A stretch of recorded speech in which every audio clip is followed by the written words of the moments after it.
उससे पहले हम, जैसा कि प्रभु जी की इच्छा है, थोड़ा सा चौथे श्लोक से रिवीजन ले लेंगे।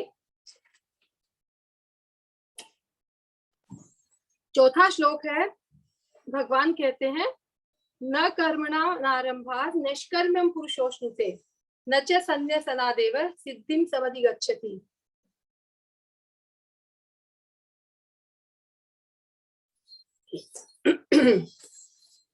तो इस श्लोक में भगवान, जब अर्जुन ने कहा, शुरू में पूछा कि हे कृष्ण, जब बुद्धि योग मतलब भगवान से युक्त होना, भगवान में बुद्धि को लगाना, या व्यवसायिक का बुद्धि सर्वश्रेष्ठ है, तो आप फिर मुझे इतने घोर कर्म में क्यों लगा रहे हैं? आप सबको सही दिख रहा है? हाँ माता जी। तब उसके जवाब में और कहते हैं कि आपके जो कंफ्यूजिंग वाक्य है, कहीं तो आप कहते हैं कि 3 गुणों से ऊपर हो जाओ, कहीं कह रहे हैं कि बुद्धि मुझ में लगाओ, और आपके जो ये मिश्रित शब्द है ना, मैं समझ नहीं पा रहा हूँ। कृष्ण, मुझे तो सही बताइए आपकी, मुझे क्या करना चाहिए? क्योंकि अर्जुन तो कर्म को त्यागना चाहते थे, इसलिए वो चाहते हैं कि शायद किसी न किसी तरह से कृष्ण यही कह दे कि ठीक है, कर्म को त्याग दो।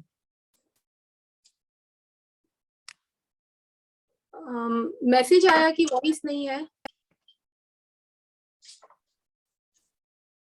आ रही है वैसे तो आ रही है, ओके। हाँ? सुशीला माता जी, आ रही है। सुशीला माता जी, एक बार आप आपके सिस्टम देखिए, ऑडियो सिस्टम या सेटिंग्स थोड़ा।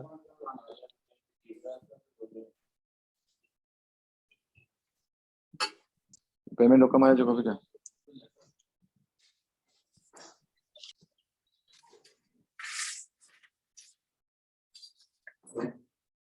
अभी ठीक है। तो भगवान उसके जवाब में कहते हैं कि इस लोक में 2 तरह के पुरुष है। वैसे तो अध्यात्म में अनेक तरह के पुरुष है, पर फिर भी 2 मुख्य रूप से है, जो एक तो सांख्य योग और एक कर्म योग। सांख्य मतलब ज्ञान से भगवान से जुड़ना चाहते हैं, और कर्म के माध्यम से। तो इसलिए उन दोनों का, क्योंकि लक्ष्य अलग है, उन दोनों का जो कर्म करने का या जो जीवन जीने का या आध्यात्मिक जो उन्नति है वो करने का तरीका अलग है। इसलिए 2 मार्ग तुझे लग रहे हैं। एक्चुअली मार्ग तो एक ही है सब जीवों के लिए। तो इसी चीज को आगे बढ़ाने के लिए अर्जुन को भगवान श्री कृष्ण चौथे श्लोक में बहुत अच्छी बात कहते हैं कि कोई ये सोचे कि मैं तो कर्म का प्रारंभ ही नहीं करूंगा, जिससे क्या होगा, मैं पाप से भी बच जाऊंगा और पुण्य से भी बच जाऊंगा, क्योंकि भगवान ने कह दिया है दूसरे अध्याय में कि भाई पाप और पुण्य, उभय सुकृत दुष्कृत, दोनों से बचो। तो भगवान कह रहे हैं ये बिल्कुल उचित नहीं है। और न त्याग देना मतलब संन्यास ले लेना सभी से, वो भी उचित नहीं है। तो इसको हम एग्जाम्पल से समझ सकते हैं कि कर्म का आरंभ नहीं करना और संन्यास, सुनने में लगता है कि एक ही है, लेकिन इसका अर्थ काफी अलग है। कार्य का आरंभ नहीं करना, इसका मतलब होता है जैसे मुझे जिस घर में मैं रह रही हूँ असुविधा हो रही है, तो मुझे घर बनाना है, लेकिन मैं ये सोचती हूँ बहुत झंझट है, शायद पाप लगेगा, और इसलिए मुझे घर नहीं बनाना, मुझे प्रारंभ ही नहीं करना घर बनाने का। तो वो तो एक तरह से बहुत बड़ा इग्नोरेंस है, क्योंकि मैं असुविधा में रहूंगी। तो जीवन का जो लक्ष्य है, सामान्य तभी भक्ति भी नहीं करे तो भी जीवन का सामान्यतः जो लक्ष्य है कि मैं अच्छे से जीऊं, वो भी पूरा नहीं होगा। तो ये है कि कार्य का आरंभ ही नहीं करना, पाप और पुण्य से डरकर। तो भगवान कृष्ण कह रहे हैं कि नहीं नहीं, इससे कभी भी मनुष्य इस भौतिक जगत के झंझट से मुक्त नहीं होगा। और दूसरा, कोई सोचता है जैसे अर्जुन ने कहा कि मैं तो चलो संन्यास ही ले लेता हूँ, तो जैसे बिल्डिंग शुरू कर दी लेकिन बाद में बहुत झंझट लग रहा है बिल्डिंग में, तो अधूरा ही छोड़ के चला गया, उसको कहते हैं कि संन्यास ले लिया मतलब त्याग दिया। तो भगवान श्री कृष्ण कह रहे हैं दोनों ही गलत है। यहाँ अर्जुन और साथ में हम सब जीवों को भी उपदेश दे रहे हैं कि आगे भगवान बहुत अच्छे से बताएंगे कि किस तरह से कर्म करना चाहिए।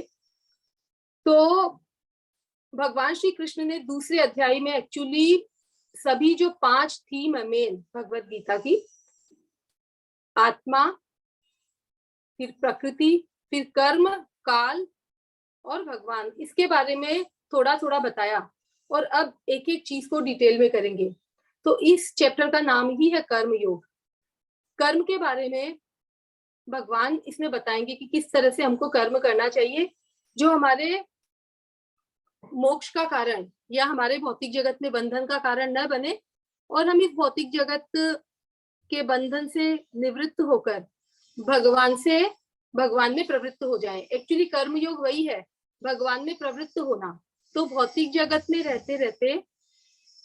प्रवृत्त रहते रहते भी हम भौतिक जगत से निवृत्त हो जाएंगे और भगवान में प्रवृत्त हो जाएंगे। तो भगवान के लिए प्रवृत्ति करना, कार्य करना, वही कर्म योग है।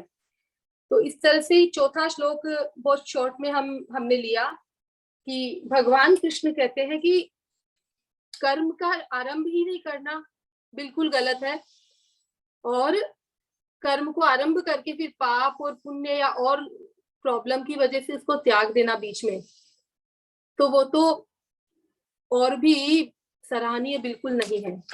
उसके बाद उसी चीज को भगवान कह रहे हैं कि अगर तू कोशिश भी करेगा त्यागने की, कि मैं प्रारंभ नहीं करूंगा और मैं त्याग दूंगा, तो भी नहीं कश्चित क्षणम अपि, किसी के लिए भी एक क्षण भी ऐसा नहीं जाता कि वो कर्म किए बिना रह सके, क्योंकि उसको अवश्य विवश होकर कर्म करना ही पड़ेगा, क्योंकि वो प्रकृति के गुणों से उत्पन्न है।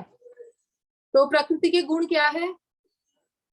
3 गुण है, हम सबको मालूम है, तमोगुण, रजोगुण और सतोगुण। तो सतोगुण का लक्षण क्या है? सतोगुण का लक्षण है कि मैं ज्ञानी हूं, मैं सुखी हूं, तो वो कार्य करेगा पर सतोगुण में बंध कर, ज्ञानी हूं और सुखी हूं तो इस तरह से कार्य करेगा। तो अगर सतोगुण में ही रहकर कोई व्यक्ति कार्य करेगा तो उसका बंधन है, क्योंकि वो सतोगुण से बंध रहा है जो कि भौतिक है, भगवान से नहीं बंध रहा है। और रजोगुण का क्या लक्षण है? रजोगुण में व्यक्ति की अनेक इच्छाएं,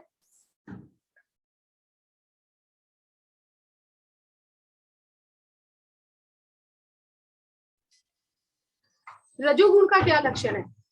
रजोगुण का लक्षण है, रजोगुणी व्यक्ति की अनेक इच्छाएं होती है और अनेक इच्छाओं को पूरी करने के लिए वो अनेक तरह से कार्यरत रहता है, और एक कार्य नहीं करता उसके पहले उसकी दूसरी इच्छा उसको दूसरी तरफ लेके जाती है।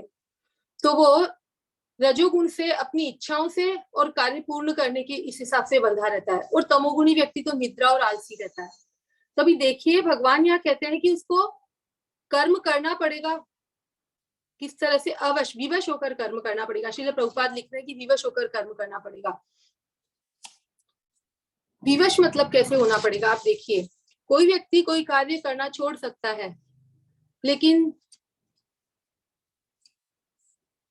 अच्छा नेक्स्ट में बता रहे, क्योंकि उसको जो प्रकृति है, सतोगुण, रजोगुण, तमोगुण, ये तीनों गुण उसको इस तरह से बांधे हैं कि उसको न चाहते हुए भी कार्य करना ही पड़ेगा।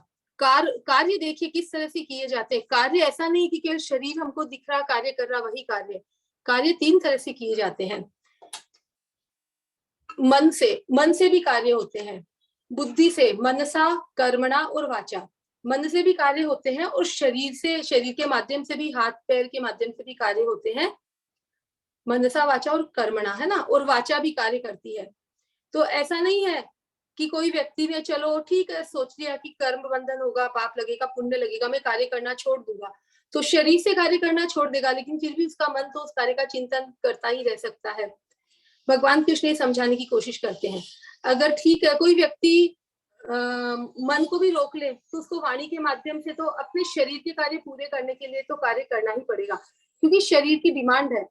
शरीर को आराम भी चाहिएगा, शरीर को भोजन भी चाहिएगा, और शरीर को कुछ किसी से वार्तालाप भी करने को चाहिए।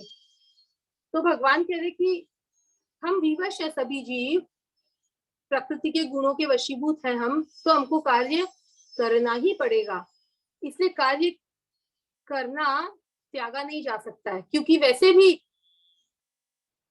किसी भी व्यक्ति के लिए संभव ही नहीं है, वो भले मनुष्य हो या कीट, पशु योनि, किसी भी योनि में हो। 84 लाख योनि में हम देखते हैं कि 84 लाख योनि में जो भी जीव है वो सब आहार, निद्रा, भय, मैथुन, इनके लिए कार्यरत है। और जो मनुष्य है मनुष्य इसके अलावा भी कुछ विशेष कार्य कर सकता है, इसलिए उसे कार्यरत रहना चाहिए। तो भगवान यहाँ छोटा सा इंडिकेशन दे रहे हैं कि प्रकृति के गुणों की वजह से वो कार्य करेगा ही। और पिछले अध्याय में भगवान कह के आए हैं कि तीनों गुणों से हमें ऊपर उठना है। मतलब यहाँ भगवान कह रहे हैं कि जब तक तुम तीन गुणों के अंदर रहोगे तब तक तुम भौतिक जगत के अंतर्गत ही तुम रहोगे। तीन गुणों से हमें ऊपर उठना होगा। जैसा कि भगवान ने कहा है कि केवल मेरे शरणागत होंगे, और अभी भी भगवान इसी अध्याय में बता देंगे बहुत अच्छी तरह से कि केवल मैं ही तीनों गुणों से परे हूँ, मतलब निर्गुण हूँ। तो मेरे लिए कार्य करना ही वह रास्ता है, वह मार्ग है जिससे हम तीन गुणों से परे हो सकते हैं, या प्रकृति की वशीभूतता जो हमारी है उससे हम परे हो सकते हैं। तो यहाँ प्रश्न आ सकता है कि कार्य तो फिर भी जो प्रकृति के जिसने शरणागति ली है भगवान की, वो भी कार्य तो करता ही है। हाँ, कार्य करता है, पर उसके कार्य करने का उद्देश्य फिर भौतिक आकांक्षाएं नहीं रहती है। उसका उद्देश्य फिर भगवान और भगवान के भक्तों के लिए रहता है। तो जब उद्देश्य, जब आसक्ति, अपेक्षा भौतिक नहीं रहती है, तो फिर वो कार्य दिखने में भौतिक होते हुए भी भौतिक नहीं होता है। तो इस तरह से भगवान इस श्लोक में भी ये इंडिकेशन दे रहे हैं कि भाई तीनों गुणों से परे हो जाइए। फिर छठे श्लोक में भगवान कह रहे हैं, छठे और सातवें श्लोक में दो चीजों का इंडिकेशन देते हैं। छठे श्लोक में भगवान क्लियर कहते हैं कि जो कर्मेंद्रियों को तो वश में करता है, किंतु जिसका मन इंद्रिय विषयों का चिंतन करता है तो वह स्वयं को भी धोखा देता है और मिथ्याचारी भी होता है। मिथ्याचार शब्द से ही समझ में आ रहा है कि आचरण कुछ और है, मन उसका कहीं और है। मतलब आचरण कुछ और कर रहा है, चाहता कुछ और है। या तो भगवान क्लियर कहते कि मिथ्याचारी है वो। अभी देखिए यहाँ भगवान और नेक्स्ट श्लोक में भी दो इंडिकेशन दे रहे हैं। कर्मेंद्रिया एक बोल रहे हैं भगवान और इंद्रियां एक बोल रहे हैं। इसका क्या मतलब है? कर्मेंद्रिया मतलब पांच जो हमारी कर्मेंद्रियां है वो, और इंद्रियां मतलब हमारी ज्ञानेंद्रियां। भगवान पूरी भगवत गीता में विशेष ख्याल रखे हैं, जहां भी कर्मेंद्रियां बोले वो तो कर्मेंद्रियां है ही, लेकिन जहां कर्मेंद्रियों के बारे में नहीं बोला, केवल इंद्रियां बोले, वहां भगवान हमारी ज्ञानेंद्रियों के बारे में ही चर्चा कर रहे हैं। तो आप सब बताना चाहेंगे कि हमारी पांच कर्मेंद्रियां कौन सी है और पांच ज्ञानेंद्रियां कौन सी है?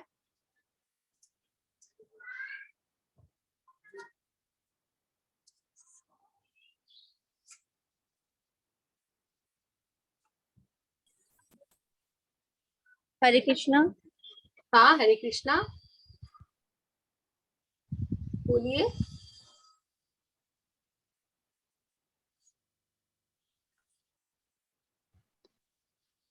हरे कृष्णा शिल्पा जी, शायद वो हरे प्रश्न नहीं सुन पाए अभी आए हम।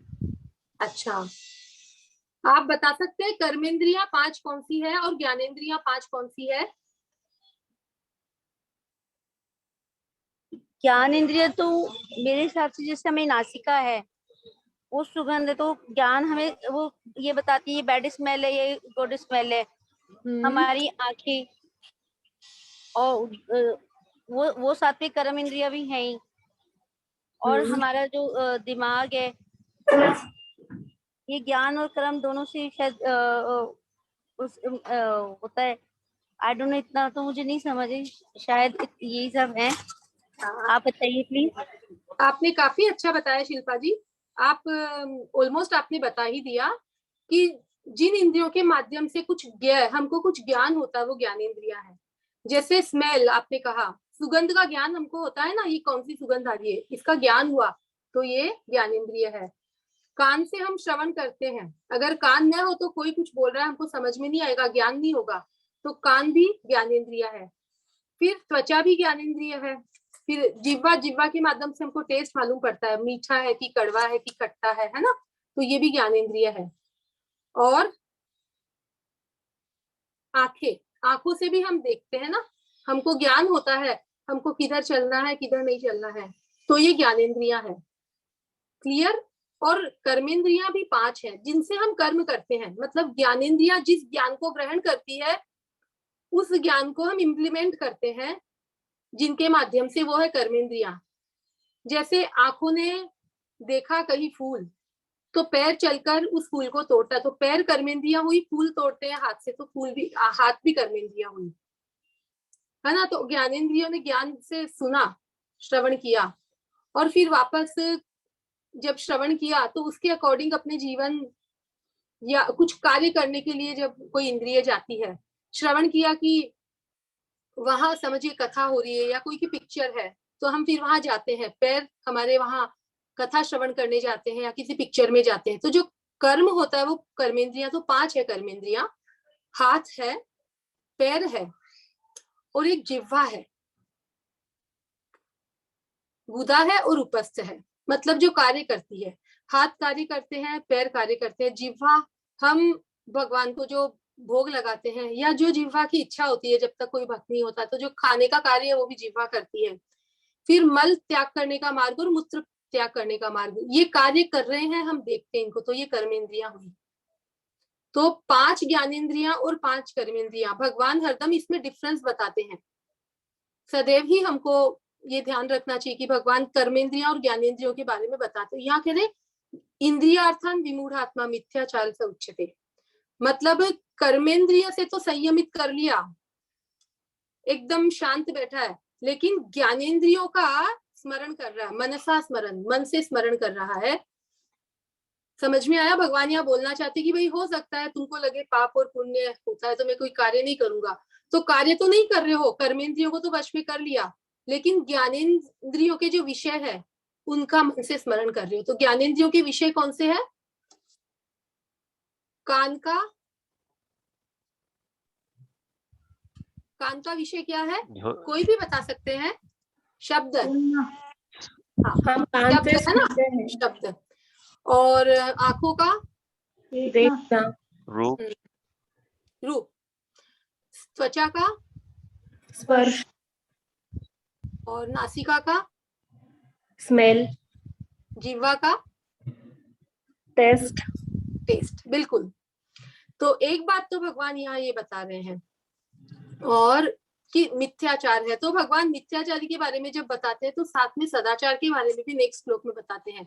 तो यहाँ भगवान बिल्कुल क्लियरली कहते हैं कि अगर आप कर्मेंद्रियों को तो वश में कर रहे हो, लेकिन मन रूपी इंद्रिय से, जो कि छठी इंद्रिय है, उसके माध्यम से आप ज्ञानेंद्रियों के शब्द स्पर्श रूप रस गंध का अगर स्मरण कर रहे हो तो बहुत बड़ा मिथ्याचार है। इससे तो अच्छा है कि तुम्हारी कर्मेंद्रियां कार्य करे जिस कार्य के लिए वो बताई गई है, और कार्य करने की वजह भी ये है कि शायद आपकी जो ज्ञानेंद्रियां हैं वो कुछ कुछ चाहती है, पर मन से स्मरण किसका करे? भगवान का करे। अभी नेक्स्ट श्लोक में भगवान यही बता रहे हैं कि यस्त्विंद्रियाणि मनसा नियम्यारभतेर्जुन। तो प्रभु जी अपना 6 तक हो गया ना, 7 से अपने को डिटेल करना है। जी माता जी, हाँ। तो श्लोक हमको रिसाइट करना है। हाँ, और स्क्रीन में भी ला सकते हैं। ओके, ठीक है प्रभु जी।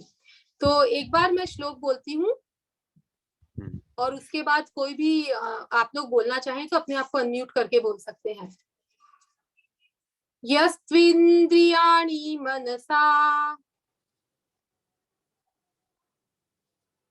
यस्त्वेन्द्रियाणि मनसा नियम्यारभतेर्जुन नियम्यारभतेर्जुन कर्मेन्द्रियै कर्मयोगम् कर्मेन्द्रियैः कर्मयोगम् असक्तः स विशिष्यते।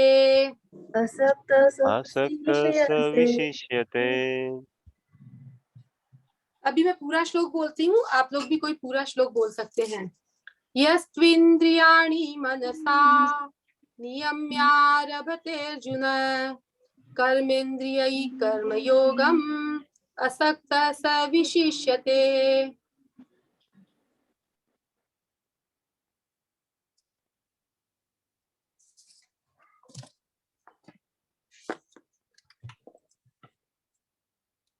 यस्त्वेन्द्रियाणि मनसा नियमारभते अर्जुन कर्म इंद्रिये कर्मयोगम असक्तः स विशिष्यते। तो यहाँ भगवान सदाचारी के बारे में बता रहे हैं कि कोई इसका अर्थ पढ़ना चाहेंगे? मैडम मेरे पास मराठी है बुक, मैं पढू? पढ़िए। या उलट जर एखादी प्रामाणिक व्यक्ती मनाद्वारे इंद्रियांना संयमित करण्याचा प्रयत्न करीत असेल आणि आसक्ती न ठेवता कर्मयोगाचा प्रारंभ करीत असेल तर ती व्यक्ती अधिक श्रेष्ठ आहे. थैंक यू माता जी। आप हिंदी पढ़ सकते हैं ना? हाँ लेकिन स्क्रीन मेरे पर पास बुक मराठी है. श्लोक है, स्क्रीन पर श्लोक था, कोई बात नहीं, मैंने भी ध्यान नहीं दिया। तो अभी आगे हम स्क्रीन पे हिंदी, क्योंकि सब जन ज्यादा हिंदी ही समझते हैं माता जी। थैंक यू, आपने पढ़ा उसके लिए। तो यहाँ भगवान कहते हैं कि दूसरी ओर यदि कोई निष्ठावान व्यक्ति अपने मन को भी कंट्रोल करता है और इंद्रियों को कंट्रोल करने की कोशिश कर रहा है ना, और बिना किसी आसक्ति के कर्मयोग प्रारंभ करता है, तो वह अति उत्कृष्ट है, मतलब वह सदाचारी है। देखिए भगवान ने 6ठे श्लोक में और 7वें श्लोक में दोनों में कर्मेंद्रिय और इंद्रियां अलग किया है। इस श्लोक में भी इंद्रियों को अलग किया, कर्मेंद्रियों को अलग किया। यहाँ हमको एक बार एक प्रश्न था, ये आसक्ति क्या होता है? आसक्ति, आसक्ति मतलब अटैचमेंट। आपको अटैचमेंट मतलब अटैचमेंट, आई अंडरस्टैंड कि किसी भी चीज से मोह हो। हाँ, जो हमारा कार्य करने का उद्देश्य वो हो, मतलब हम किसी न किसी आसक्ति की वजह से ही कार्य करते हैं। जो घर का मालिक है वो पत्नी और बच्चों से प्रेम करता है, तो उसका काम करने का जो पीछे का इंटेंशन है वो वही रहता है, उनसे उनमें वो आसक्त रहता है। समझ रहे हैं? आसक्ति मतलब अटैचमेंट। अभी हम समझेंगे कि किस तरह से आसक्ति और आगे आएगी अपने। तो यहाँ इस श्लोक को समझने का कोशिश कर रहे हैं हम कि बिना किसी आसक्ति के, मतलब ये बहुत ही डीप श्लोक है। इसमें ये भगवान कहना चाह रहे हैं कि कई व्यक्ति लक्ष्य समझ रहे हैं कि मेरा लक्ष्य है कि भगवान से प्रेम करना है, और इस भौतिक जगत में जो भी है कार्य करते हुए भी मेरा उद्देश्य भगवान का होना चाहिए, या इंद्रिय विषयों का स्मरण नहीं करना चाहता, क्योंकि वो समझ गया है कि जो ज्ञानेंद्रियों के जितने भी विषय है, शब्द स्पर्श रूप रसगंध, ये सब मुझे सही गंतव्य की ओर नहीं लेके जा रहे हैं अगर इनका उद्देश्य संसार का है। तो फिर भी वो उनसे बच नहीं पाता है, लेकिन फिर भी कर्मेंद्रियों को वश में करता है। वो समझ में आ रहा है?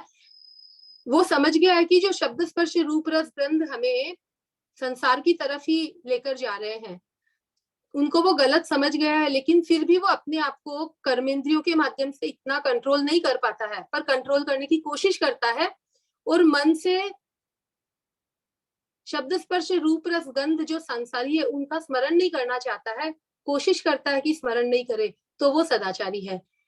मतलब दिखने में यहाँ लगे, जो मिथ्याचारी है वो दिखने में लगेगा कि बड़ा ही कंट्रोल्ड है, संयमित है, लेकिन अंदर उसके मन में संसार के विषयों का चिंतन चल रहा है।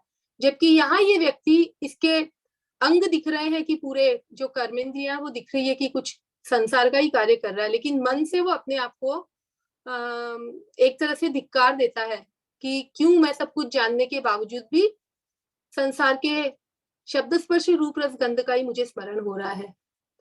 तो आसक्त नहीं होता है, वो असक्त रहता है। असक्त मतलब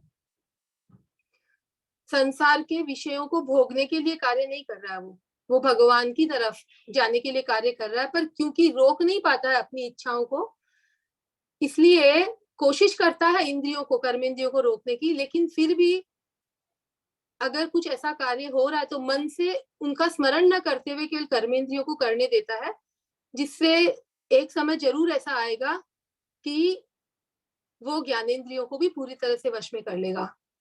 तो हम यहाँ थे कि दोनों श्लोक में कर्मेंद्रिय और ज्ञानेंद्रियों को अलग किया गया है। देखिए यहाँ पे एक विशेष बात है कि 5 कर्मेंद्रियां हैं, 5 ही ज्ञानेंद्रियां हैं। तो कर्मेंद्रियां और ज्ञानेंद्रियां दोनों में एक कॉमन है, वो क्या है? जिह्वा। जिह्वा बोलती भी है, जो बोलने का कार्य करती है, कर्मेंद्रिय भी है, और जिह्वा रस टेस्ट भी लेती है, जो ज्ञानेंद्रिय का कार्य है। अब देखिए, सोचने की बात यह है कि जितने भी कर्मेंद्रियां हैं वो दो है, पर उनका कार्य एक है, और जो ज्ञानेंद्रियां है वो भी दो है। जैसे कान है, दो है पर कार्य एक है श्रवण करने का, नासिका दो है, कार्य एक है सूंघने का, आंखें दो है, कार्य एक है देखने का, है ना, ज्ञान। लेकिन ये रसना एक है पर उसके कार्य दो है। तो यहाँ पर भगवान कहते हैं कि नियम्यारभतेर्जुन है, यहाँ भगवान हमको, रूप गोस्वामी हमको भक्ति रसामृत सिंधु में भी ये बात बताते हैं कि इस श्लोक के माध्यम से भगवान ये कहना चाहते हैं कि जो जिह्वा के दोनों कार्य है वो आप शुरुआत करोगे तो आपकी भक्ति की शुरुआत हो जाएगी। कर्मेंद्रिया भी है जिह्वा और ज्ञानेंद्रिया भी है। तो ये शुरुआत कैसे हो सकती है बताइए?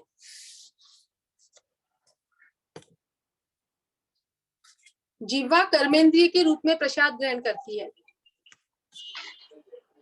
और टेस्ट भी लेती है, तो कैसे कार्य शुरुआत कर सकते हैं? हाँ सुशीला जी बोलिए।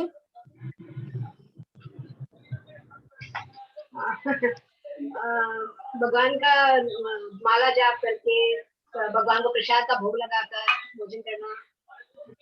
हाँ, भगवान की बात क्योंकि मतलब टेस्ट भी ले सकते हैं, भगवान का प्रसाद लेने से उसका भगवान से लिमिट हो जाता है ना हमारे का, हमारे। हाँ बिल्कुल। और कोई? तो देखिए, जिह्वा कर्मेंद्रिय के रूप में चबाती है जो हम भोजन खाते हैं उसको, तो जब वो शुरुआत करेगी इन जिह्वा से कि जो भी मुझे खाना मैं भगवत प्रसाद ही खाऊंगा या खाऊंगी, तब भक्ति की शुरुआत होती है। नहीं तो क्या होता, उठपटांग सब पदार्थ खाते हैं जो भी बाजार में मिल रहा है, जो भी जिह्वा की इच्छा हो गई, जहां से किसी ने कह दिया, जहां भी जिह्वा की संतुष्टि होती है तो वहीं वहीं जिह्वा जाती है। और आज तक क्योंकि हमने जिह्वा को भौतिक भोग ही खिलाए हैं, भौतिक चीजें ही खिलाई है, तो भौतिक चीजों के प्रति सहज उसका आकर्षण या आसक्ति रहती है, अटैचमेंट रहता है वही चीजें खाने की। लेकिन जब आप शुरुआत करेंगे जिह्वा से तो कर्मेंद्रिय की शुरुआत हो गई, उसको भगवान के अर्पित भोग का रस मिलने लग गया। क्योंकि जब भौतिक भोग को छोड़कर उसको आध्यात्मिक रस मिलने लगा, जब भगवत प्रसाद का जो कि उच्च है, भगवान कहते हैं ना कि परम दृष्टवा निवर्तते, परम रस, ऊंचा रस मिलेगा जब छोटे रस से वो दूर हो सकती है।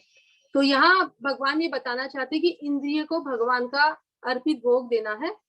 और दूसरा, जिह्वा सदैव बोलती ही रहती है। जिह्वा के लिए श्रीमद् भागवतम में एक श्लोक आया है, जिह्वा असती दादुरिकेव। जिह्वा असती है, सती नहीं है वो।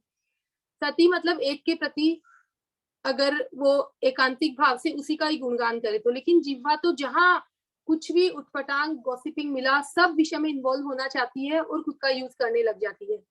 तो ये क्या है कि दादुर मतलब मेंढक जैसे बोला गया है, कहता कि मेंढक बारिश में टर टर करता है और उसकी टर टर से ऐसी एक वाइब्रेशन क्रिएट होती है कि सांप जो सुन नहीं पाता है, बिल्कुल सांप के कान नहीं होते हैं, पर वो टर टर की वाइब्रेशन से वो मेंढक को कैच कर लेता है और मेंढक को मार देता है। तो मेंढक की टर टर उसकी मौत का कारण बनती है। वैसे ही जिह्वा की टर टर मतलब भगवान के अलावा जो चटर पटर कुछ भी बोलती है जिह्वा, तो वो उसके मौत का ही कारण बनती है, मतलब मौत के नजदीक जाती है। दूसरे शब्दों में उसकी चेतना दूषित होती है, क्योंकि जिह्वा की सेवा पर अतिशय बल दिया गया है। तो इस प्रकार हम समझ सकते हैं कि भगवान ने ज्ञानेंद्रिय कर्मेंद्रिय को अलग रखकर जिह्वा की और भगवान भगवत गीता में आप जैसे जैसे हम आगे बढ़ेंगे हम देखेंगे कि भगवान प्रसाद पर और भगवान के स्मरण पर ज्यादा जोर दे रहे हैं, और वो तभी होगा जब हम शुद्ध प्रसादम खाएंगे। तो इस तरह से ये एक कथा आती है, इसको समझने के लिए हम चैतन्य चरितामृत में कथा आती है। एक बार हरिदास ठाकुर जब सपेरा का शो देख रहे रहते हैं सब जन, वहां बहुत भीड़ रहती है, तो हरिदास ठाकुर भी वहां जाते हैं और नाग को नाचते हुए देखकर हरिदास ठाकुर को कालिय लीला का स्मरण हो आता है, और उस लीला के स्मरण से उस लीला में हरिदास ठाकुर प्रवेश कर जाते हैं और बिल्कुल बेसुध हो जाते हैं। ये देखकर वहां सब जन हरिदास ठाकुर का गुणगान करने लग जाते हैं कि मतलब कितने शुद्ध भक्त है हरिदास ठाकुर, और सब जन एवरीवन वाज ग्लोरीफाइंग। तो ये देखकर वहां एक छद्मवेशी, जो पहले श्लोक में कहे कि कर्मेंद्रियों को तो वश में कर सकता है पर मन में कुछ और है, तो मन का विषय क्या है, जैसे शब्द स्पर्श रूप रस ज्ञानेंद्रियों के सब है ना रस है, तो वैसे मन का रस क्या है कि मुझे बहुत मान मिले, मेरा नाम हो जाए, मैं बहुत श्रेष्ठ कहलाऊं सब में। तो उसके मन में भी ये आया कि मैं भी, मेरा भी सब जन इधर गुणगान करें। तो ऐसा वो भी देखकर और हरे हरे हरे हरे करते करते वहां गिर जाता है, और उसके हाथ पैरों को वो बिल्कुल कंट्रोल कर लेता है, जैसे कि बेसुध हो गई है, जैसे कि वो बिल्कुल बेसुध हो गया है। और ये देखकर सबको मालूम रहता है कि वो कितना छद्मवेशी है, वो कितना मिथ्याचारी है। और ऐसे लोट पलोट करता है, लोट पलोट करते करते सांप उसके पास आता है, ऐसा वर्णन है, या तो वो सांप के ऊपर गिर जाता है एग्जैक्टली। तब वहां पे वो जो बीना बजाता है, जो सांप का सपेरा रहता है, वो मारना शुरू कर देता है उस मिथ्याचारी ब्राह्मण को। तो तुरंत मिथ्याचारी ब्राह्मण अपने एकदम आपे में आ जाता है और तुरंत वहां से चला जाता है। तो इस तरह से देखिए मिथ्याचारी इतना खतरनाक है। और सदाचारी व्यक्ति तो रूप गोस्वामी को कहते हैं कि इस तरह से प्रेम का आवेश होता था कि दिखाते नहीं थे वो कभी भी, अश्रु भी उनके आते थे वो आंखों में ही रोक लेते थे।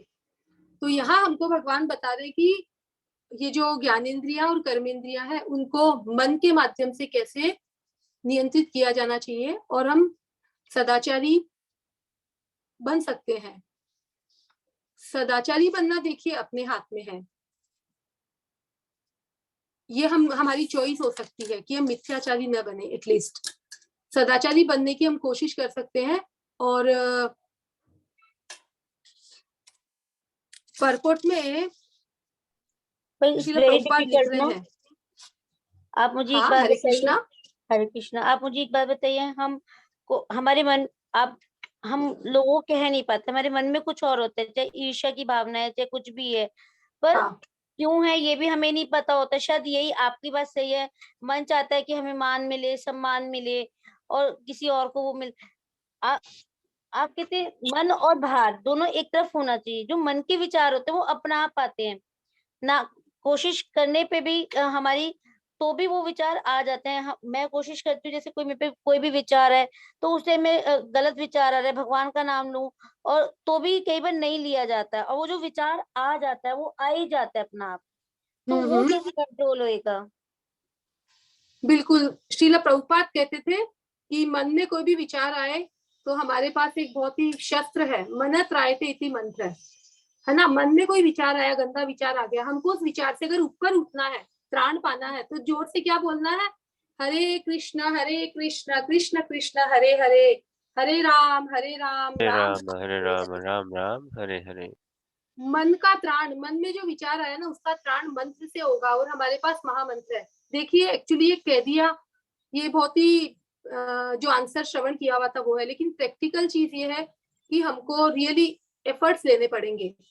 संसार में हमको कुछ चीज सीखना पड़ता है शिल्पा जी, अगर हम सीखना चाहते तो कितनी एफर्ट्स लेनी पड़ती है। हमने पढ़ाई के लिए कितनी कितनी कोशिशें की है, कोई चीज हमको सीखनी है, छोटी सिंपल चीज, हमको कोई फ्रेम भी बनानी है, कोई भी आप चीज देखिए, अगर हमको सीखना है। कोई हमारे साथ कोई भी, जैसे ये एक पूरी बात है कि कोई हर कोई कहते हैं किसी की निंदा नहीं करनी चाहिए।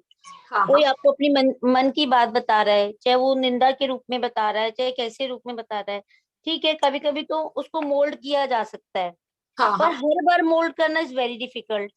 हाँ तो उसके साथ हम भी उसकी निंदा रस में फंस जाते हैं कि भाई हाँ, तेरे साथ ऐसे हुआ था, मेरे साथ भी ऐसे ही हुआ है, और आजकल कलयुग है तो यही सब होता जा रहा है। तो हम एक तरीके से कलयुग को भी नेगेटिविटी दे देते हैं। हर हम्म हर इंसान ऐसे, तो हर इंसान ऐसे ही बन जाता है। और हम्म उसके बाद मुझे तो ये एक्सपीरियंस है, मुझे तो फिर सारे लोग ऐसे ही दिखने लग जाते हैं थोड़े दिन बाद। अगर मैं किसी किसी एक फ्रेंड से बात कर लेती हूँ, तो वो मुझे हाँ बताते हैं यार ऐसे हो जाता है, तो बल्कि बीच में मैंने अपने कुछ फ्रेंड से मिलना भी बंद कर दिया था। मेरी फ्रेंड बोली थी कि मैंने कहा यार वो बड़ी नेगेटिव है, ऐसी सी बातें करती है, अपना मन संतुष्ट होता है, फिर वो बात तो वो सही कहती है। देखो जो हक की बात है, जो वो है, जो बातें सब सही है, पर जब आपके हाथ में ही कुछ नहीं है तो बेकार अपनी शांति भंग करनी है ना। तो हाँ, पर वो ये है, मुश्किल बड़ा हो जाता है ये। पर हर बार आप नहीं उसको मोल्ड कर सकते, उसके लिए क्या साधन है? बिल्कुल। ये आपने बहुत अच्छा प्रश्न पूछा है, बहुत ही प्रैक्टिकल है। तो मैं यही कह रही थी कि हम बच नहीं सकते, हम बच नहीं सकते कई चीजों से। लेकिन बात ये है, देखिए आपको एक ये सच्ची बात है, और अनुभव भी समझ लीजिए आप इसको, कि शुरू शुरू में हम डिस्टर्ब होते हैं उन बातों से, लेकिन कई जगह जाना अनअवॉइडेबल रहता है, तो हमको जाना पड़ता है। तो जितना कोशिश है हम उसमें इनटू, समझिए आप, उसमें आसक्त न सुने और उसको निकाल सके तो निकाल देना है। पहली बात तो फर्स्ट तो है कि हम उसको पॉजिटिव वे में ले लें, दूसरा है कि हम अगर उसको निकाल सकते तो निकालें, और तीसरा होता है कि अगर हमारा मन डिस्टर्ब होता है तो भगवान खुद भी कहते हैं कि अगर मन चंचल हो रहा है किसी भी बात की वजह से, तो बार बार उसको हमको दूर ढकेलना है सोच को। मैं आपको बताती हूँ, मन का एक स्वभाव है। मन का क्या स्वभाव है कि कोई विचार हमारे मन में आया, अगर हम उस विचार को बहुत डाइट दे रहे हैं, मतलब बार बार उसका स्मरण कर रहे हैं, बार बार उस पर ही विचार मंथन हमारा कंटिन्यू चलता जा रहा है, तो वो जो विचार है हमारा बहुत ही स्ट्रांग हो जाएगा, क्योंकि हम उसी विचार को डाइट दे रहे हैं बार बार। और अगर हम उस विचार को निकालने की कोशिश करेंगे तो उसको हम क्या कर रहे हैं, उसको हम भूखा मार रहे हैं, तो भूखा व्यक्ति निकल जाएगा फिर। तो ये प्रैक्टिकल चीज है। मन में हम जिस चीज का बार बार स्मरण करेंगे, वो विचार, वो थॉट हमारे बहुत प्रोमिनेंट हो जाएगा, फिर उतना ही निकलने में तकलीफ देगा। इसलिए वैष्णव आचार्य क्या कहते हैं कि शुरू में ही जैसे ही वो विचार आए, हमको उसको निकालने की कोशिश करनी चाहिए, न कि फीड करने की। उसको स्टार्विंग, उसको ना भूखा मार देना चाहिए, मतलब जैसे ही विचार आए निकल, जैसे ही विचार आए उसको निकालने की कोशिश करनी पड़ेगी। किसी भी चीज में, है ना, हमारे कोई बीमारी भी हुई है, ये तो आपने जो प्रश्न पूछा है तो सूक्ष्म बीमारी है, लेकिन स्थूल बीमारी के लिए भी हमको कितनी कोशिश करनी पड़ती है। डॉक्टर के जाना पड़ता है, अपॉइंटमेंट लेना है, फिर डॉक्टर जैसे कहे वैसा ट्रीटमेंट लेना है, दवाइयां लेनी है, फिर धीरे धीरे वो ठीक होती है। क्यों ठीक हो जाती है? क्योंकि सही डॉक्टर के पास गए हैं, दवाइयां ली और हमने कोशिश की है। सेम शिल्पा जी, ये बात मन के ऊपर भी लागू होती है।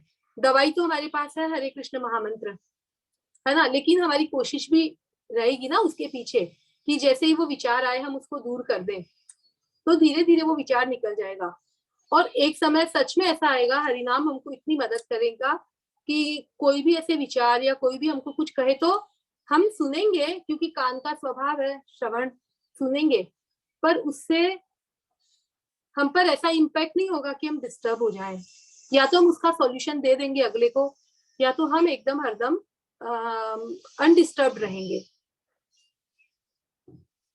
आपको कुछ मदद मिली? हाँ, मैं कोशिश तो करूंगी, जैसे आप बता रहे हैं। डाइट नहीं देना है। नहीं, अब जैसे कुछ बातें हमारी भी पक गई हैं लाइफ में ना।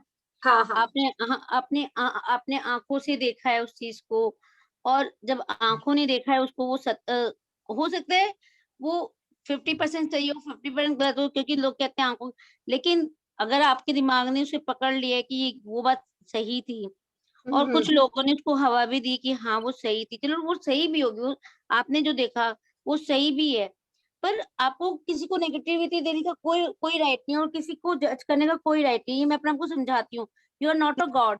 सिर्फ ये का काम उसका है कि क्या सही है, क्या जज वो जज है। क्योंकि हमने तो इसलिए अच्छा किया क्योंकि हम सोचते थे हमें सब कुछ अच्छा मिलेगा, हम उसके लिए ये काम कर रहे हैं, तो वो अगर तुम्हें उसके लिए उल्टा मिला तो वो भी गॉड का डिसीजन था। तो लेकिन वही है कि वो ये बात ना बहुत मुश्किल से वो होता है, दिमाग से नहीं निकलता है। हाँ, कितना उसको कोशिश करे, और इसलिए शायद मैं बार बार जैसे आप जैसे लोग अच्छे लोगों के साथ जोड़ती हूँ कि वो शायद कहीं ना कहीं थोड़ी देर चाहे हम इसमें ही बिजी हो जाए, तो कुछ बातें सुन के थोड़ा नॉलेज आ जाता है कि भाई चलो, फिर थोड़ी देर के फिर आप वहीं पहुंच जाते हो। देखिए, एक तो जो जजमेंट है ना, शास्त्र में कहा गया है कि जजमेंट दो व्यक्ति कर सकते हैं। एक तो जो हमको कंट्रोल कर सकता है, जैसे पेरेंट्स है, वो हमारा पालन करते हैं, तो वो हमको जज करके गलत बता सकते हैं। और एक सदगुरु हमारा जज कर सकते हैं, क्योंकि पेरेंट्स को भी हमारी पड़ी है, सदगुरु को भी हमारी उन्नति की पड़ी है, तो वो दो जज कर सकते हैं, उन्हीं का राइट है, हमें किसी को जज करने का राइट नहीं है। हाँ, हमको राइट है जज करने का स्वयं को, है ना। तो हम अगर किसी को जज करें ना कि मैंने अपना को जज किया कि भाई मेरी गलती थी कि अगर मैंने किसी पे विश्वास किया, या मेरी गलती थी कि भाई मैंने किसी को इतना वो दिया, पर वो जो गलतियां होती हैं ना तो वो जल्दी से नहीं जाती हैं, समय लगता है पर जाती है प्रयास करने से। अच्छा, है ना। शास्त्र हमारी यही मदद कर रहे हैं, शास्त्र हमको मदद कर रहे हैं कि अनेक जन्मों से, मतलब 84 लाख योनियों में कई बार, करोड़ों बार घूम लिए और यही कर रहे हैं ना अब, लेकिन अब हमको जानकारी भी हुई है, समझ भी आई है, तो शास्त्र कहते हैं कि एक ही बार में आप समझ सकते हैं और इसी जन्म में आप इन सबसे परे जा सकते हैं। क्योंकि जो भी आज तक आंख ने देखा या जो भी देखा ना, देखा एक्चुअली किसने, हमने देखा, आत्मा ने, आंख के माध्यम से।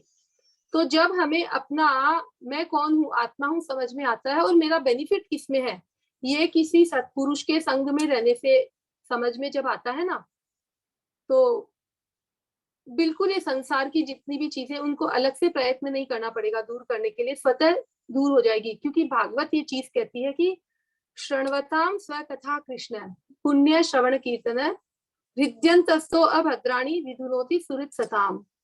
जब हम कृष्ण के बारे में सुनते हैं, कृष्ण के भक्तों का दर्शन करते हैं, उनका गुणगान सुनते हैं, लीलाएं सुनते हैं, तो अपने हृदय में जो अभद्र है ना, काम क्रोध लोभ मोह मद मात्सर्य, या जो 5 ज्ञानेंद्रियों के माध्यम से जो भी कचरा अंदर एक्यूमुलेट हुआ है कई जन्मों से, वो कहते हैं विधुनोति सुहृत् सताम। धुनोति नहीं बोला, विधुनोति, विशेष रूप से क्लीन हो जाता है।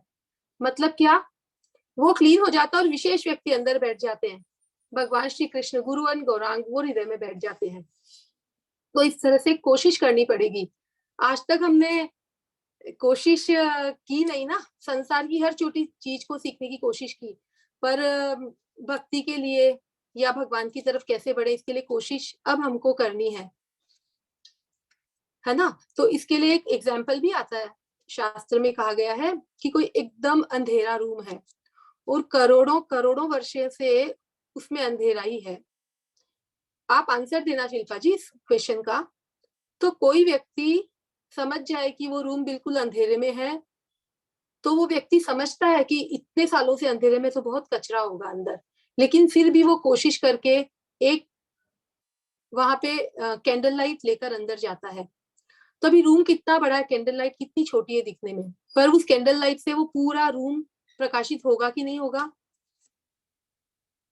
बिल्कुल होगा, होगा ना। तो वैसे ही करोड़ों करोड़ों जन्मों से हमारे हृदय में उस रूम के जैसे, कमरे के जैसे बहुत सारे काम क्रोध लोभ मोह मद मात्सर्य भरे हुए हैं। एक्चुअली हम भक्ति करते हैं, दिखता है भक्ति करते हैं, फिर भी हम स्वयं भी जब भक्ति करते हैं तो हम स्वयं अपना जजमेंट करते हैं कि हमारे हृदय में भी कितने सालों से, पर करते करते भी अगर है तो हमको कितना और करने का प्रयत्न करना है, ये सोचना चाहिए। तो जब भक्ति करते तो भक्ति वो कैंडल है, दिखने में बहुत छोटी सी कैंडल है, लेकिन उससे वो इतना सालों से अंधेरा वाला रूम, इतना गंदगियों से भरा वाला रूम भी प्रकाशित हो जाता है। तो फिर हमारा हृदय जब हरिनाम रूपी कैंडल लो जगेगी, जो कोई सदगुरु, जैसे वो व्यक्ति लेके गए अंधेरे रूम के ऊपर दया करके, जब कोई सदगुरु हम पर कृपा करते हैं, आप बहुत लकी है, आशीष प्रभु जी के एसोसिएशन में है, वो आप पर कृपा करेंगे तो उनकी कृपा के माध्यम से आपके हृदय की सभी जो गंदगियां हैं और जिससे हम रियली परेशान होते हैं समझने के बाद कि कितनी गंदगी है, तो सब दूर होगी और निश्चित होगी। इस पर निश्चय रखिए और थोड़ा सा धैर्य रखिए, क्योंकि उपदेशामृतम में कहते हैं रूप गोस्वामी कि उत्साह रखना चाहिए भक्ति की, जो भी ये हमारी एक्टिविटीज है या भक्ति के बारे में जो भी बताया गया, उत्साह रखना चाहिए कि बिल्कुल सही कहा गया। फिर निश्चय भी रखना चाहिए कि मैं करूंगी निश्चय के साथ। फिर धैर्य रखना चाहिए, ऐसे नहीं सोचना चाहिए कि क्यों रिजल्ट प्राप्त नहीं हो रहा है ना। और वो तत्त कर्म और वो सब कार्य करते रहना चाहिए। एक दिन निश्चित होगा शिल्पा जी, सभी को रिजल्ट मिला है तो आपको भी अवश्य ही मिलेगा। हम सभी, है ना शिल्पा जी, हम सभी इसी ओर से गुजरे हैं और अभी भी स्ट्रगल ही चल रहा है, लेकिन पूर्ण विश्वास है कि हमारे सद्गुरु वर्ग इतना जो कहते हैं वो झूठ नहीं कहते हैं, तो हमको इस मार्ग पर टिका रहना और करना है। ठीक है बहुत शिल्पा बहुत जी, धन्यवाद। हाँ प्रश्न का जवाब मिला? हाँ जी, हाँ जी। तो और किसी का कोई प्रश्न है? इन श्लोकों को लेकर कोई प्रश्न है तो पूछिए ना।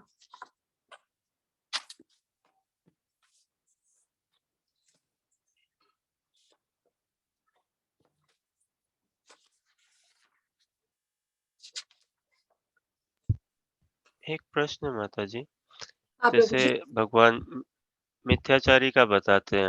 अब संसार में अगर देखें, प्राय सभी मिथ्याचारी है, या विशेष करके लिए खुद के लिए कहूँ तो भक्ति में आके ही पता चल रहा है कि कितना मिथ्याचारी हूँ मैं, या कैसे मन का भाव इत्यादि है।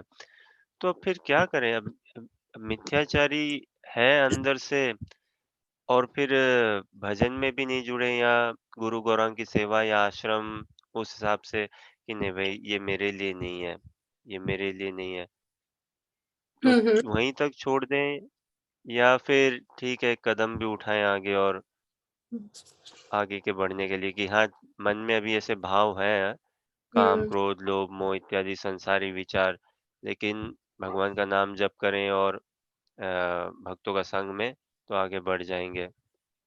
प्रभु जी सेम ये क्वेश्चन ना एक बार परम पूज्य राधा गोविंद महाराज जी को भी पूछा था, तो राधा गोविंद महाराज जी ने बहुत ही हंसकर अच्छे से जवाब दिया था। उसको हम एग्जाम्पल के माध्यम से भी समझेंगे।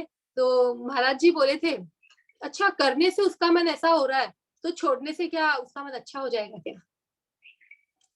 क्योंकि जो कर रहा है वो कार्य सब कुछ समझ के भी, अपनी गलतियां समझ के, अपने दोष समझ के भी वो जो कार्य कर रहा है वो बहुत कार्य उत्तम है। भक्ति की जो विधि विधान हम पालन कर रहे हैं वो बड़े उत्तम है। तो वो करते हुए भी अगर हमारे मन की दशा ऐसी है, तो क्या छोड़ देंगे तो दशा सुधरेगी क्या?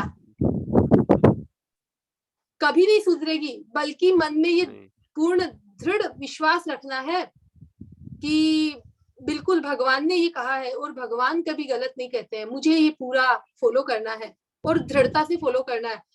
प्रभु जी जैसे कि श्री गुरु कहते हैं ना कि हम जप करते हैं, मैं अपनी दशा कहती हूँ, हम जप करते हैं, और ये सही बात है कि जप करने बैठते हैं और भगवान को भूलने बैठते हैं,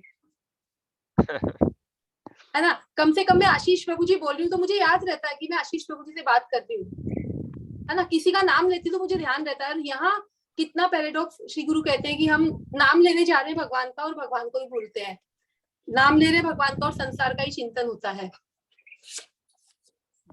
लेकिन प्रभु जी फिर भी हम अगर कंपेयर कर सके या जज कर सके अपने आप को, तो हमको पहले से जज करना चाहिए कि पहले हमारी विचारधारा कहाँ जाती थी, आज कहाँ की ओर जा रही है ना। हम विचार कर सकते हैं इस चीज की ओर। कितनी चीजें जो और भटकाती थी छूट गई है। बाहर भले जबरदस्ती ही हम बाहर का चीज खाना छोड़ दिए, भले जबरदस्ती ही मन में होता होगा हम पिक्चर जाना छोड़ दिए हैं, भले जबरदस्ती ही हम कुछ ऐसा देखना नहीं चाहते जो हमारे मन को डिस्टर्ब, भले जबरदस्ती हमारी सुनने की इच्छा होती फिर भी गॉसिपिंग से हम बचते हैं। तो ये तो हम अच्छा ही कार्य कर रहे हैं ना। मतलब एक्स्ट्रा अब जो इसमें डालना था कचरा वो हम रोक रहे हैं। वो जो पुराना कचरा है वो धीरे धीरे साधना के माध्यम से और अटेंटिवली कोशिश करने से दूर होगा।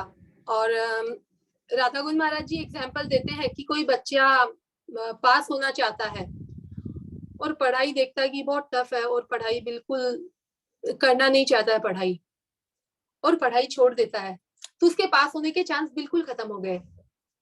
लेकिन उसकी जगह अगर वो पढ़ाई करता, सिंसियरली पढ़ाई करता, भले मन लगे ना लगे, और हो सकता है एंड मोमेंट पे टीचर उसकी मदद कर दे कि भाई बाजू वाले से कॉपी कर ले तो इसलिए हमें इस मार्ग पर टिके रहना, ये हमारे फर्स्ट प्रायोरिटी होनी चाहिए।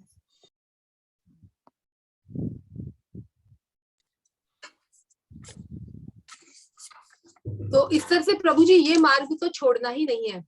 और एक बार एक प्रश्न पूछा एक महाराज जी से, शायद राधानाथ महाराज जी थे, एक मैसेज आया था प्रभु जी।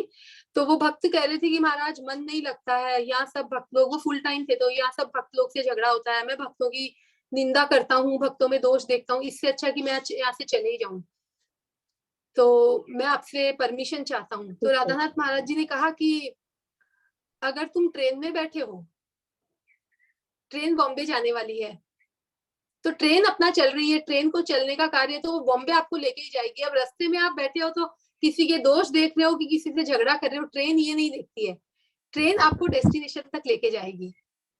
तो जो हमारा प्रभु जी, जो हमारी साधना है और जो हमको बता दिया गुरुवर्ग ने, वो हमको 100% अपनी तरफ से पूरा एफर्ट लेके करना है, बाकी तो सब कुछ भगवान के हाथ में है।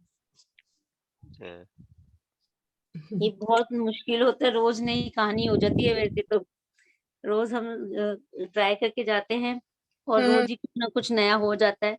फिर होता है शिल्पा जी। कोशिश करते हैं, हाँ कोशिश करते हैं, उसमें से जब हम कोशिश करते हैं तो जैसे 100 बार हो रहा था तो फिर पॉइंट कुछ कम होता है, क्योंकि नहीं हाँ। नहीं ये बात करनी नहीं है इस तरह से। जैसे बिल्कुल। कल ही हमारे यहाँ योगा दिवस था तो बहुत सारा मतलब कुछ वो आपको पता है आजकल कंट्रोवर्सी और ये सब बहुत चलता है उसमें। तो कल मैंने ये बोला था, थोड़ा बहुत मैं अपने हस्बैंड को बता रही थी, फिर मैंने रात को विचार किया, अरे मैंने ये क्या किया, क्यों बताया उसके बारे में कि भाई उसने ऐसे किया था, ये उसने आज इन्होंने स्टार्ट किया जैसे ही, तो मैंने अपने मन में सोच लिया, अरे नहीं नहीं आज ये सब बातें नहीं करनी है, हमने उसको छोड़ दो, जो हो गया तो हो गया, और हम किसी को नहीं बदल सकते, हमें अपने आप को बदलना है। हाँ। तो बस पॉइंट फर्क तो होता है, लेकिन फिर वही आप अभी तो आज तो समझा लिया, अब कल देखिए या अभी थोड़ी देर में देखिए हम फिर कहाँ पहुंचते हैं। बिल्कुल, ये वाली बात हो जाती है। बिल्कुल। और मैंने अपने आप को समझा लिया था, अभी मुझे पूरा दिन है, पता नहीं फिर क्या हो जाए, फिर मैं क्या फिर उससे मैं भूल जाती हूँ ये सारी बातें। आपको एक एग्जाम्पल देती हूँ, है ना, आपको बिल्कुल समझ में आएगा। जब आपको मालूम रहेगा ना कि मैं जो कर रही हूँ उसका रिजल्ट क्या है, अगर आप रिजल्ट को ध्यान में रखोगे तो सब कुछ पॉसिबल है। आपको सिंपल एग्जांपल देती हूँ।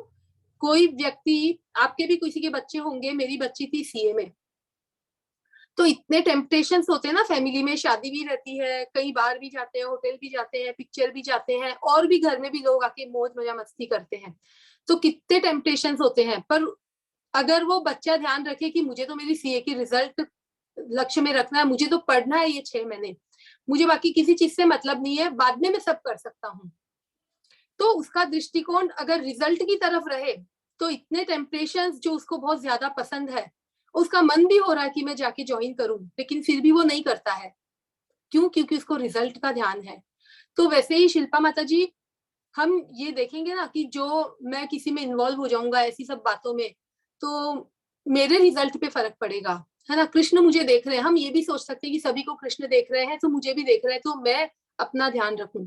मतलब अपने आप को ऑल द टाइम मोटिवेटेड रखने के लिए इस तरह से हमको विचार करना चाहिए, कॉन्टेम्पलेशन हमारा होना चाहिए कि जो भी मैं व्यवहार कर रही हूँ, मैं जिन भी लोगों के पास मुझे जाना पड़ता है या मैं जा रही हूँ, जो भी सब कुछ चल रहा है, और मटेरियल वर्ल्ड में यही चलेगा। मैं आपको कहती हूँ कि हम लोग बहुत ही माइनॉरिटी में हैं भक्त लोग बहुत माइनॉरिटी में है, लेकिन फिर भी इतने स्ट्रांग है कि इतने मेजोरिटी लोगों के बीच में भी उनकी अपनी अलग पहचान है। हम चाहते नहीं है, पर हम तो कृष्ण का कार्य करते हैं, इसलिए कृष्ण अपनी पहचान बनाते हैं, वो बात नहीं है। लेकिन फिर भी कहने का मतलब ये कि आप भी रिजल्ट पर ध्यान रखो कि सबको कृष्ण देख रहे हैं, और मैं जितना ज्यादा अपने आप को मोटिवेटेड रख सकूं रखूं, और रिजल्ट क्या आने वाला है। मैं अगर सहन करूंगी, भगवान कृष्ण कहते तान स्थिति क्षस्व भारत है, सहन तो करना ही पड़ेगा, शीतोष्ण सुख दुखदा, सर्दी भी है तो गर्मी भी है, उष्णता भी है तो ठंडी भी है, संसार में तो यही चल रहा है, यही चल रहा था, यही चलेगा, पर हमको आगे बढ़ना है। और श्री गुरु एक बहुत अच्छा सेंटेंस बोलते हैं कि हमारा लक्ष्य अभी विद्या हो चुका है, परम विद्या, भगवान का धाम, है ना, हमारा गंतव्य, हमारा लक्ष्य हमने ये बनाया है।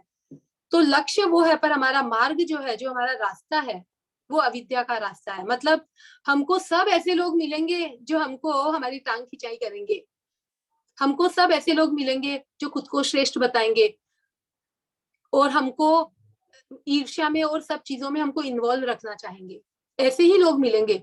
पर तब किसी व्यक्ति को अगर ट्रेन पकड़नी है, सोचिए ना, संसार में कितने एग्जाम्पल्स मिलते हैं मोटिवेटेड अपने आप को रखने के लिए, कि अगर ट्रेन पकड़नी है तो कितना भी इंपॉर्टेंट काम हो, हम जाएंगे ना, किसी को सब चीजों को नजरअंदाज करते हुए जाएंगे हम।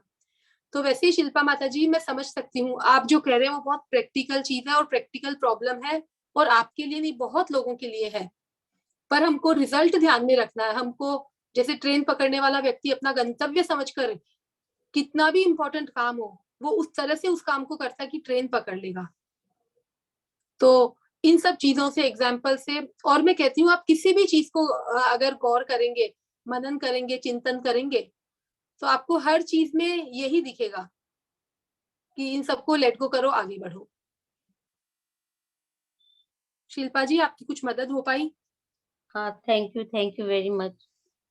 आप शायद बिल्कुल सही कह रहे हैं कि हमें हर चीज लेट गो करना पड़ेगा और उसके साथ ही हमें आगे बढ़ना पड़ेगा, क्योंकि जहां हम स्टक हो गए ना, कुछ बातों के लिए तो मैं देखिए मुझे अभी 5-6 साल हो गए हैं, 7 साल भी हो गए, कुछ बातों को तो लेकर मैं अभी तक स्टक हूँ। और मतलब बहुत कम होता है कि मुझे बहुत ज्यादा लोगों से कोई जेलसी होती है या कुछ होता है, वो चीजें, लेकिन जिससे हो गया है ना उसको मैं नहीं निकाल पा रही। जिससे हो चाहे मैं चाहती हूँ कि मैं देखिए उसके साथ भी मेरे कोई कर्म बंधन ना रह जाए, उसको मैं लेट गो करना चाहती हूँ पर नहीं हो पाता वो। तो एक साधन बताएं आपको। हाँ जी।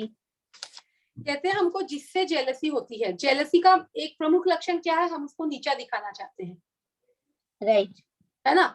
तो हम उसको ऊंचा दिखाना शुरू कर दें, बस जेलसी चली जाएगी, गायब हो जाएगी। ये फैक्ट बात है। जेलसी का एक प्रमुख लक्षण है, हम कोई व्यक्ति हमसे माता ऊंचा जी मैं आपको बताऊं, जैसे आपने उसके साथ एक्सपीरियंस किया, जैसे मैं आपसे झूठ पे झूठ बोले जाऊं और आपको सच पता हो, ठीक है, और मैंने तो ये भी माना है कि देखो हर बंदा ना अपनी विवशता के कारण झूठ बोलता है।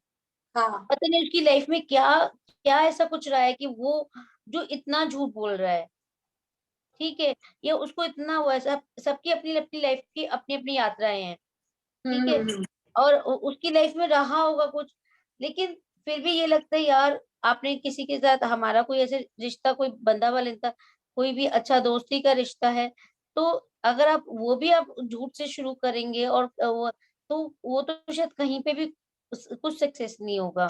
हालांकि मैंने ये भी सोचा है कि देखो वो सब भगवान देखेगा, क्या पता तुम्हारे कर्म ऐसे थे, क्या पता उसके कर्म ऐसे हैं। तो बहुत मुश्किल हो जाता है वो लेट गो करना ना, कि मैं एक झूठ के साथ आगे बढ़ी, किसी के साथ मैं सच में थी और सामने से झूठ था, तो मैं उसके साथ आगे बढ़ गई, तो उससे मैं आसक्त नहीं हो पाई, मतलब मैं उससे डिटैच नहीं हो पा रही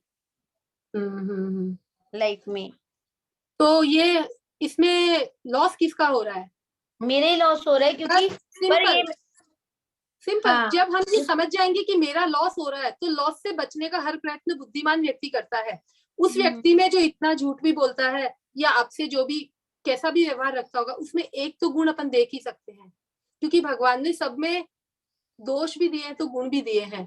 तो आप अपनी नजर को ऐसा गुणी बनाइए। मैं सच कहती हूँ, आप उसकी प्रशंसा करना शुरू करेंगे ना, आपके अंदर का वैमनस्य और आपका लॉस तो दूर हो जाएगा।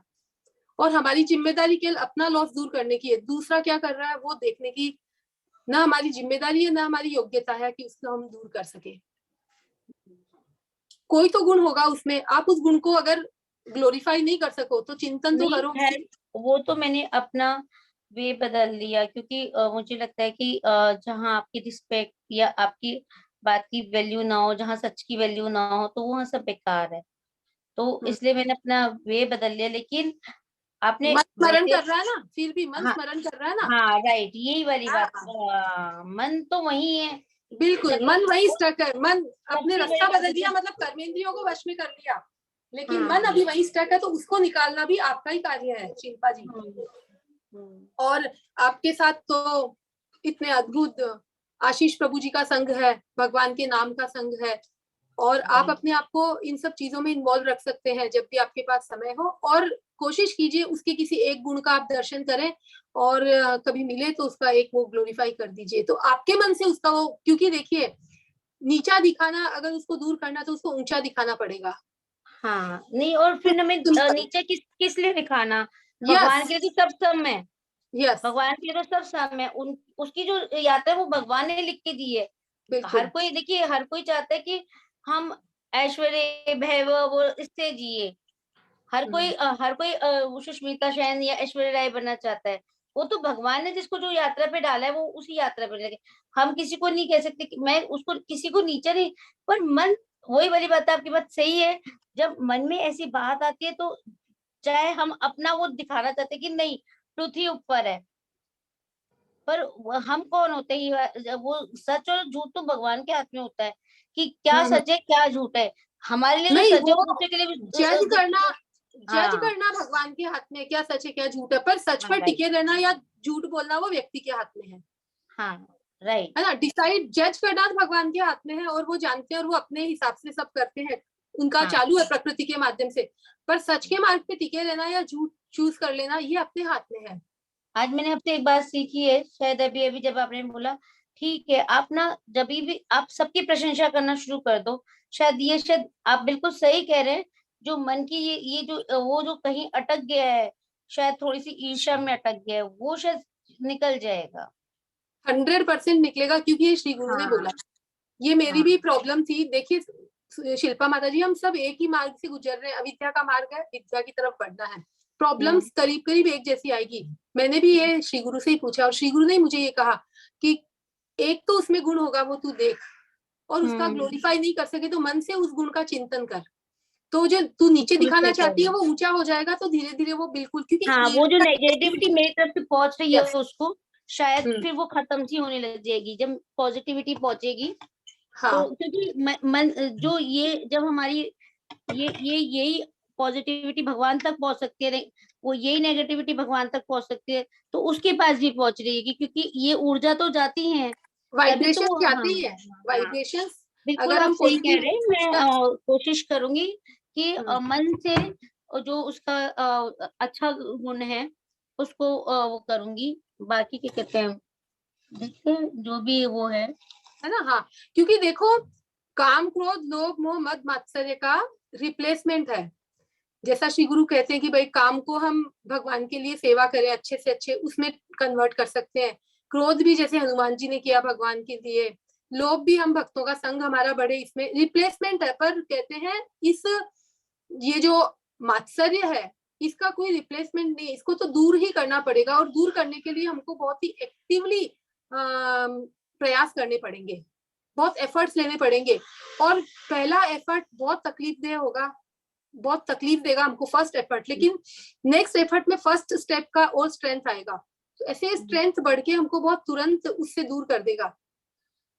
और मैं आपको कहती हूँ, हमारे संसार में अटकने का कारण खैर जो मुख्य बताया है कि कामनाएं हैं, लेकिन ये भी तो किसी से ईर्ष्या करना भी एक तरह की बहुत गलत कामना है ना।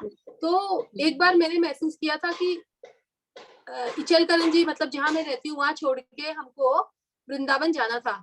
तो क्योंकि श्री गुरु कहते कॉन्टेम्पलेट करो, तो कॉन्टेम्पलेशन किया, मन में आया कि मैं यहाँ जा रही हूँ, मेरा मन कहाँ अटक रहा है। तो आपको सच कहती हूँ, जहां मुझे ईर्ष्या थी वहीं मेरा मन अटका। तो फिर श्री गुरु कहते हैं कि फिर अगर वृंदावन अभी जाते हुए भी वही मन अटक रहा है, तो जब भगवत धाम जाओगी तो भी वही अटक जाओगे। चेतना अटक गई तो फिर बस फंस गई वापस। हाँ, तो ये यही अपनी एक्सपीरियंस बहुत मुझे है कि बहुत बड़ी हमें को फिर आना पड़ेगा ये सब ठीक करने के लिए ना। और Yes. अभी जितना ठीक, हमारा जन्म भी इसलिए जितना हम पहले का है वो ठीक करके जाए। Yes. और भगवान इसी कोशिश में लगे हुए हैं, भगवान भी इसी कोशिश में लगे हुए हैं। फिर नया कर्म पकड़ के हम उधर जाते हैं तो वो फिर से ठीक करें, तो मैं चाहती हूँ अभी ठीक हो जाए। आपने बहुत अच्छी बात कही है, कोशिश करो कि उसको पॉजिटिव वाइब्रेशन पहुंचाओ, कुछ तो Yes. एक अच्छा होगा। मतलब अपनी जिम्मेदारी अपने आप की है, क्योंकि आज हम जहां भी है, हमारी जो भी सिचुएशन है, जिस भी टाइम प्लेस सर्कमस्टेंसेस में हम है, उसकी एकमात्र जिम्मेदारी हमारी खुद की है। हम किसी भी पोजीशन में है तो अब हमको अपनी जिम्मेदारी तो एटलीस्ट स्वीकार करना चाहिए कि मुझ में ये जो कमी है मैं दूर करूंगी। अच्छा, दूर ना हो तो कोशिश तो करूंगी। ठीक है, बिल्कुल सही। चलिए हम थैंक यू वेरी मच।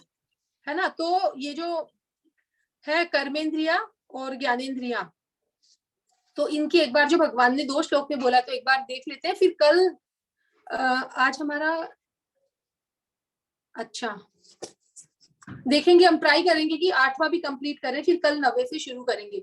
हाँ, तो देखिए, ज्ञानेंद्रिया जो संसार के शब्द श्रवण करती है, जैसे श्रवण, तो उसको हम भगवान के बारे में श्रवण करने में लगा सकते हैं। आंखों को भगवान का दर्शन करने में लगा सकते हैं, उनके सुंदर श्रृंगार का दर्शन। जीवा को उनके बारे में बोलने में लगा सकते हैं।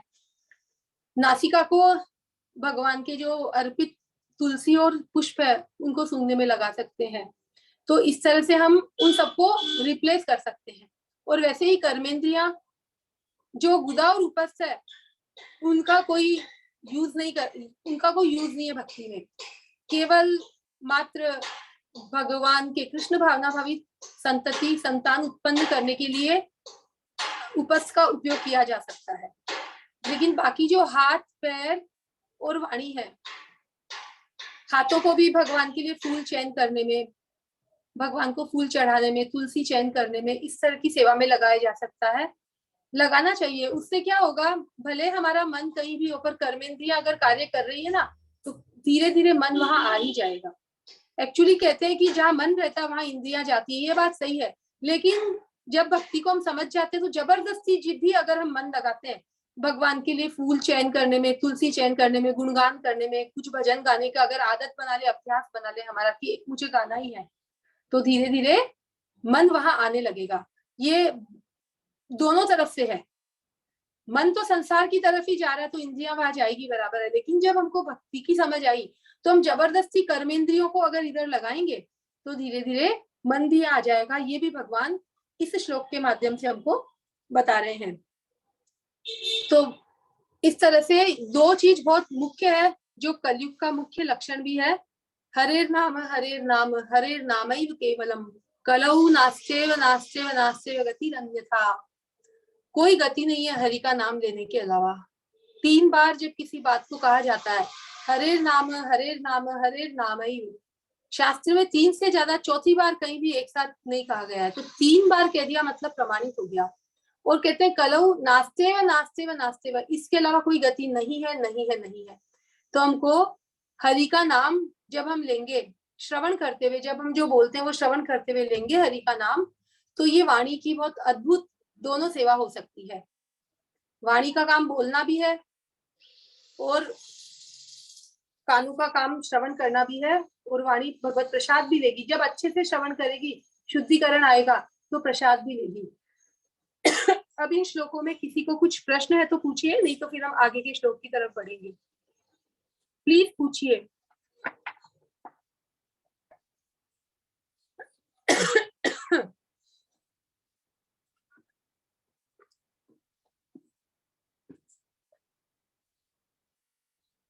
ठीक है, तो प्रभु जी हम नेक्स्ट श्लोक में बढ़े या अपना टाइम 11:15 11:30 तक है ना?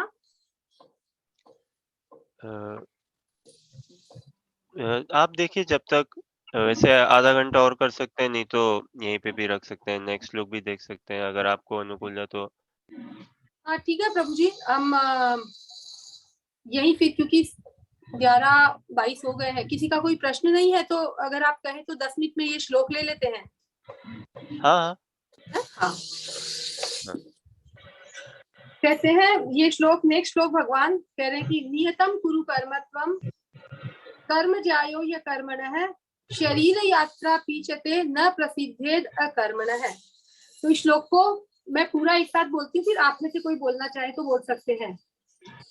नियतम कुरु कर्मत्वम कर्म ज्यायो या कर्मणः शरीर यात्रा पीछते न प्रसिद्धेद कर्मणः। नियत कुरु कर्म त्वं कर्म जायो अकर्मः शरीर यात्री च पेतेन प्रसिद्धे कर्मणः। और कोई? अच्छा चलिए फिर कौन इसका मीनिंग पढ़ेंगे? दीक्षा जी आप मीनिंग पढ़िए ना इसका।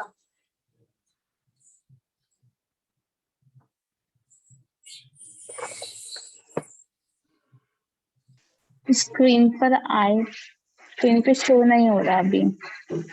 अच्छा ठीक है, कोई और पढ़ना चाहेंगे? केवल मीनिंग। मेरे पास मराठी बुक है, मराठी पढ़ूं? शायद सबको समझ में नहीं मैं आएगा। पढ़ती हूँ हिंदी में। हाँ, हिंदी में पढ़ रहे हैं। सुशीला जी मैं पढ़िए। हिंदी में पढ़ हाँ, अपना नियत कर्म करो, क्योंकि कर्म न करने की अपेक्षा कर्म करना श्रेष्ठ है। कर्म के बिना तो शरीर निर्वाह भी नहीं हो सकता। तो तात्पर्य यहाँ भगवान कहना कर्म करने पर बहुत बल दे रहे हैं। तो देखिए, जैसा हमको मालूम है, भगवत गीता में मुख्य 5 चीजों के बारे में बताया गया है। हम सबको मालूम है ना, आत्मा, अभी हमने पहले भी वर्णन किया था, उसमें कर्म ही एक ऐसा है जो बदला जा सकता है। बाकी आत्मा, समय, भगवान, प्रकृति, कुछ भी बदला नहीं जा सकता, सब फिक्स है। लेकिन कर्म बदला जा सकता है, और पूरी भगवत गीता हमको कर्म कैसे किया जाना चाहिए उस पर ही आधारित है। भगवान कर्म न करने के लिए कहीं किसी को नहीं कहते हैं। और समाज में इतना ज्यादा ये गलतफहमी है कि लोग कहते हैं कि भगवान कहते हैं कि कर्म मत करो, और सबको सन्यासी या तो ब्रह्मचारी बनने के लिए कह रहे हैं भगवान। लेकिन नहीं, पूरी भगवत गीता में भगवान श्री कृष्ण कर्म करने के लिए कह रहे हैं, लेकिन कर्म कैसे किए जाए ये बता रहे हैं, क्योंकि कर्म बदले जा सकते हैं। देखिए, जैसा कि हम सबको मालूम ही होगा, 84 लाख योनियां हैं। उसमें सभी योनियां, मनुष्य के अलावा सभी योनियां भोग योनियां हैं।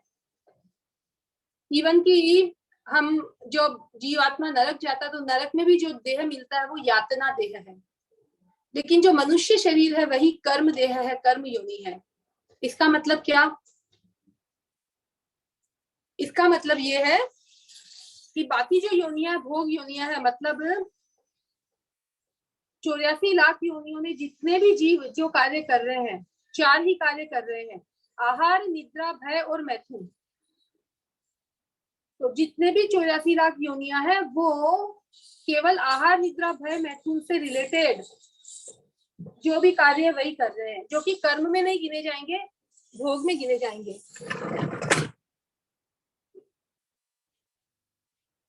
और वो आहार के लिए, निद्रा के लिए भी उनको कोई प्रयास नहीं करना पड़ता है। मतलब आप बताइए, 84 लाख योनियों में मनुष्यों के अलावा कौन व्यक्ति है जो केवल आहार लेने के लिए इतना कठिन परिश्रम करता है, नौकरी करता है, कुछ चीज बेचता है? लेकिन सबको मिलता है। हम तो खाते ही कितना है, हाथी तो कितना खाता, लेकिन फिर भी उसको रोज उसका आहार भगवान के द्वारा दिया गया है। तो सभी योनियों में आहार, निद्रा, सभी किसी की भी कोई कंप्लेन नहीं है नींद नहीं आने की, लेकिन मनुष्य की कंप्लेन है। मनुष्य ही जॉब करता है खाने के लिए, मनुष्य की ही कंप्लेन है नींद नहीं आती इसलिए नींद की गोलियां लेते हैं। मनुष्य की ही कंप्लेन है कि मेरे बच्चे, मैं चाहती हूँ या मैं चाहता हूँ वैसे नहीं है।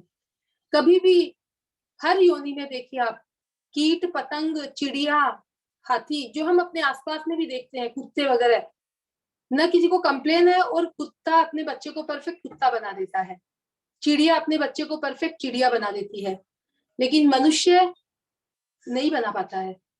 तो कंप्लेन हर जगह मनुष्य को ही है, क्योंकि इसका मतलब समझना पड़ेगा कि मनुष्य को जो कार्य करने चाहिए, जो बुद्धि दी है विशेष कार्य करने के लिए, तो उस विशेष बुद्धि का उपयोग वो इन चारों कार्यों में कर रहा है, जो कि मनुष्य के अलावा सभी योनियों में बिना प्रयत्न से ही मिल रही है। तो इसीलिए अगर यहाँ कोई मनुष्य के अलावा कोई प्राणी अगर बैठता है तो वो कुछ भी नहीं समझ पाएगा, जो चर्चा अभी हमारी चल रही है। इसका मतलब ये जो विशेष चीज लिखी गई है मनुष्य के लिए लिखी गई है ना। और मनुष्य विशेष क्या कर सकता है? कर्म कर सकता है। कितनी सिंपल सी बात है, कर्म ही बदला जा सकता है और कुछ बदला नहीं जा सकता है।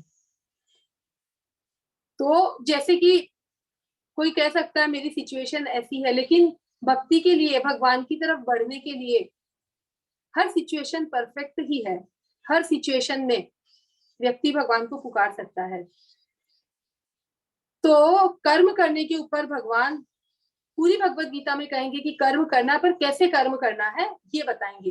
तो यहाँ कहते हैं नियतम कुरु कर्मत्वम। नियत कर्म क्या है? कोई बता सकते हैं नियत कर्म किसे कहते हैं? जो डेली बेसिस के कर्म में स्नान करना और ध्यान करना, जो आपके नियमित कर्म है। अच्छा, और वॉशरूम कुछ जाना। बताएंगे नियत कर्म मतलब क्या है?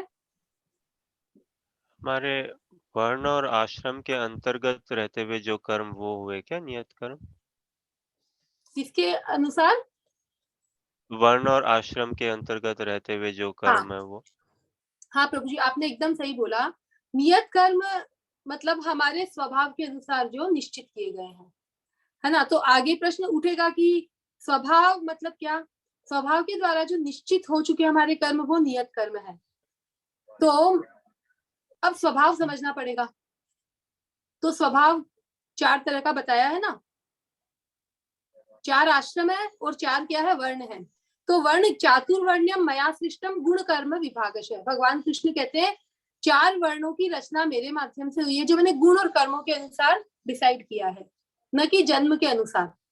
तो इसके अनुसार जो ब्राह्मण के कर्म है वो हमको मालूम है, क्षमा करना, सत्य बोलना, धृति, क्षमा, मौन और अच्छा आचरण करना, सबको सिखाना, शास्त्र के बारे में खुद भी सीखना, दान ग्रहण करना, ये सब ब्राह्मण के लक्षण है। तो क्षत्रिय की भी लक्षण है।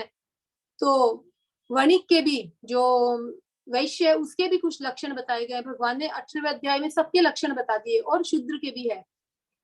तो शूद्र परिचर्या करेंगे, और जो कृषि का कर्म, व्यापार करना, ये सब वैश्य के कर्म है। तो हमारे स्वभाव के अनुसार जो कर्म है वो नियत कर्म है।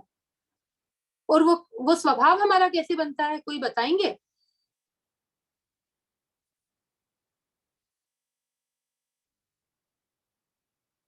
हमारा स्वभाव कैसे बनता है? तो हमारा स्वभाव बनता है 3 गुणों के हमारे संग के माध्यम से। हम 3 गुणों का जिस तरह से संग करते हैं उस तरह से हमारा स्वभाव बनता है। वैसे तो हमारा स्वभाव, स्व मतलब हम, हमारे स्व कौन है? हमारे स्वजन कौन है? भगवान ही हमारे असली स्वजन है। आत्मा के स्वजन तो भगवान और भगवान के भक्त ही है। ये आध्यात्मिक दृष्टिकोण हो गया। लेकिन भौतिक दृष्टिकोण है कि हमारा स्वभाव 3 गुणों के संग से बनता है। तो जो हमारा सच्चा स्वभाव है वो तो भगवान के भक्तों के संग हमारा पूरा पॉलिश्ड, बहुत अच्छे से हमारा स्वभाव, जो हमारा भाव है, स्व का भाव क्या है कि हम किस रस में भगवान की सेवा करेंगे। भाव मतलब प्रेम। तो ये स्वभाव आत्मा का है। लेकिन यहाँ जो बताया गया है कि संसार में तीनों गुणों का संग करके हमारा जो बिहेवियर बन गया है वो स्वभाव है। तो जैसा कि बताया सतोगुण में क्या सत्वा संजय, सतोगुण क्या है? सतोगुण का स्वभाव क्या है बताया ना पहले, कि मैं ज्ञानी हूं और मैं सुखी हूं। ये समझ के जो व्यवहार करता है और जो भगवान से दूर रह जाता है, मैं तो ज्ञानी हूं, मैं तो सुखी हूं, मेरे पास सब कुछ चीजें हैं, मुझे क्या जरूरत है भगवान के पास जाने की, या भगवान को जानने की इच्छा खुद के सुख की वजह से और खुद के ज्ञान की वजह से कम हो जाती है, सीमित हो जाती है, वो सतोगुण है। रजोगुण वो है कि अनेक इच्छाएं, अनेक एफर्ट्स, और ये भी कार्य करूं वो भी कार्य करूं, ये इस तरह का जो बिहेवियर है वो रजोगुणी व्यक्ति का है। मतलब हरदम उसको ऑप्शन चाहिए। वो श्लोक मेरे अभी स्मरण में नहीं आ रहा है, श्रीमद् भागवतम में है कि रजोगुण का ये लक्षण है। और तमोगुण का लक्षण तो निद्रा, आलस्य, इग्नोरेंस, मेरा भला किसमें, ये बिल्कुल छोड़ देना, इसका ख्याल तक नहीं करना। जो सामने दिखा, जो मिला वो खा लिया, जो मिला उसको झापट मार दी, जो मिला वो सब कार्य कर दिया। रजोगुण मतलब इग्नोरेंस मतलब खुद के लिए भी इग्नोरेंस। तो हमारा स्वभाव इन 3 गुणों का संग हम करते हैं, उसके अनुसार हमारा स्वभाव बनता है। तो भगवान यहाँ यही कहना चाह रहे हैं कि अपना नियत कर्म करो, मतलब आपके स्वभाव के अनुसार जो आपको अच्छा लगता है। जैसे कि एक तमोगुणी व्यक्ति है, उसको अगर कहे कि सच बोलो, जल्दी उठो, जैसा कि जो ब्राह्मण का या सतोगुणी व्यक्ति का कर्तव्य, तो उसके लिए बहुत ही मुश्किल हो जाएगा। तो तमोगुणी व्यक्ति को हम ब्राह्मण का कर्म नहीं बता सकते हैं कि करने के लिए। और वही वैश्य है जिसको व्यवहार करना, देन लेन अच्छा लगता है, कृषि का कार्य अच्छा लगता है, उसको कोई कह दें कि क्षत्रिय का कार्य, देश की रक्षा करने के लिए जा, तो वो नहीं कर पाएगा। तो इसलिए यहाँ भगवान अर्जुन को यही कह रहे कि तू क्षत्रिय है, और क्षत्रिय का एक क्या स्वभाव है, युद्धम च अपलायनम, युद्ध से पलायन, युद्ध से भागता नहीं है सच्चा क्षत्रिय। तो यहाँ भगवान अर्जुन को यही कहना चाह रहे हैं कि तेरा स्वभाव क्षत्रिय का है, तू उसके अनुसार कर्म कर। तो नियत कर्म मतलब हमारे स्वभाव के अनुसार जो कर्म है वो हमें करना चाहिए। नियतम कुरु कर्मत्वम कर्म ज्यायो ही अकर्मण। तो कहते नियत कर्म करना कर्म नहीं करने से श्रेष्ठ है। कोई कह दे मैं कर्म ही नहीं करूंगा, लेकिन भगवान कह रहे हैं अगर तुम कर्म नहीं करोगे तो शरीर की यात्रा भी वहन नहीं होगी, मतलब शरीर भी नहीं चलेगा। यात्रा मतलब चलेगा नहीं, शरीर भी नहीं चलेगा अगर तुम कर्म नहीं करोगे तो कहते हैं कि कर्म के बिना तो शरीर निर्वाह भी तुम्हारा नहीं होगा, इसलिए तुम्हें कर्म तो करना ही पड़ेगा। इस तरह से भगवान कर्म पर अच्छा बल दे रहे हैं और कर्म करना है और अवश्य करना है, पर किस तरह से करना है ये भगवान नेक्स्ट श्लोक में, बहुत ही अच्छा और बहुत फेमस श्लोक है जो हमारे आएगा। तो हमें कर्म करने से कभी भी बचना नहीं चाहिए, ये भगवान कह रहे हैं। और कर्म किस तरह से किया जाना चाहिए वो नेक्स्ट श्लोक में बताएंगे। अब आपका कुछ प्रश्न है तो आप मुझे पूछ सकते हैं।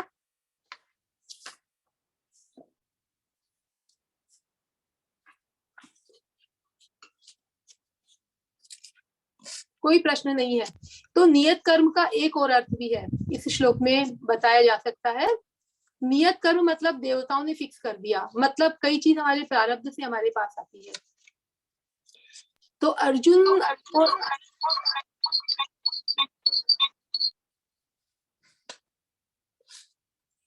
एक बार पांडव भगवान कृष्ण के पास गए और उनको पूछा कि भीष्म पितामह की मृत्यु कैसे होगी। तो भगवान कृष्ण बोले चलो भीष्म पितामह से ही पूछते हैं, क्योंकि वो तुमको बहुत चाहते हैं तो शायद तुमको बता दे। तो भीष्म पितामह के पास जाते हैं तो भीष्म पितामह कहते हैं कि मेरे सामने जब शिखंडी खड़ा हो जाएगा ना तब तुम मुझे मार सकते हो, क्योंकि शिखंडी का जन्म मुझे मारने के लिए ही हुआ है। और हम जिनको महाभारत का थोड़ा सा ध्यान होगा शायद देखे हुए होंगे, महाभारत तो सीरियल टीवी में आई है, तो उसमें हमने देखा है कि अंबा अंबिका अंबालिका में से जो अंबा थी, तीन लड़कियों 3 कन्याओं में से जो अंबा थी उसने अपना वर चयन किया था। और जब भीष्म पितामह ने हरण किया तो अंबा ने कहा कि या तो जिसने हरण किया मैं उससे विवाह करूंगी या फिर मैंने जिसको चयन किया है। तो फिर भीष्म पितामह उसको लेकर, जिसका चयन उसने किया था चेदीराज शायद थे, उनके पास गए तो उन्होंने बोला किसी ने हरण कर लिया उस कन्या को मैं स्वीकार नहीं करूंगा। तो अब अंबा कहती है कि मैं आपसे ही विवाह करूंगी, और भीष्म पितामह थे तो आजीवन ब्रह्मचर्य का व्रत लिया हुआ था। तो इस तरह से अंबा ने बहुत प्रयास किया, कथा काफी लंबी है, बहुत प्रयास किया कि विवाह कर ले, लेकिन भीष्म पितामह ने विवाह नहीं किया। फिर वो अंबा भीष्म पितामह के गुरु के पास गई, बृहस्पति जी के पास। बृहस्पति जी ने भी समझाया तो भी नहीं माना भीष्म पितामह ने। युद्ध हुआ, युद्ध में भीष्म पितामह जीत गए, और कुल मिलाकर फिर अंबा ने शरीर त्याग इस इच्छा के साथ किया कि मैं भीष्म पितामह के मरण का कारण बनूं। देखिए उद्देश्य देखिए यहाँ पर, तो मरण का कारण बनूं इस इच्छा से जब जन्म लिया तो उन्होंने शिखंडी के रूप में जन्म लिया, जो कि भीष्म पितामह जानते थे कि अंबा है। तो इस तरह से जब अर्जुन को ये बताया गया कि शिखंडी को सामने रखकर, भीष्म पितामह के सामने रखकर, मतलब अर्जुन अपने सामने शिखंडी को खड़ा रखेंगे और भीष्म पितामह को बाण मारेंगे।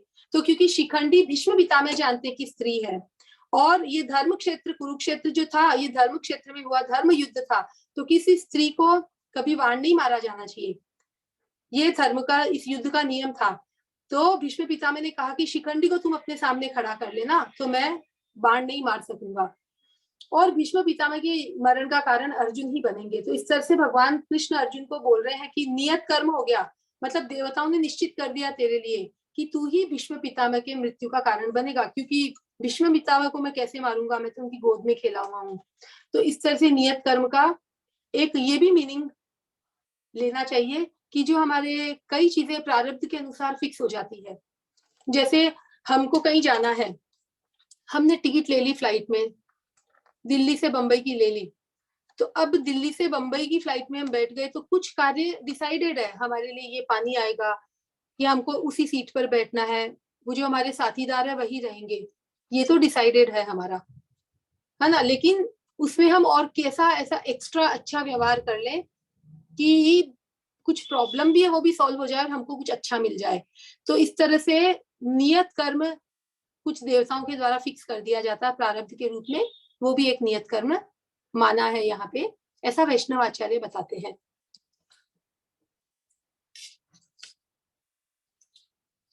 और किसी का कोई प्रश्न है?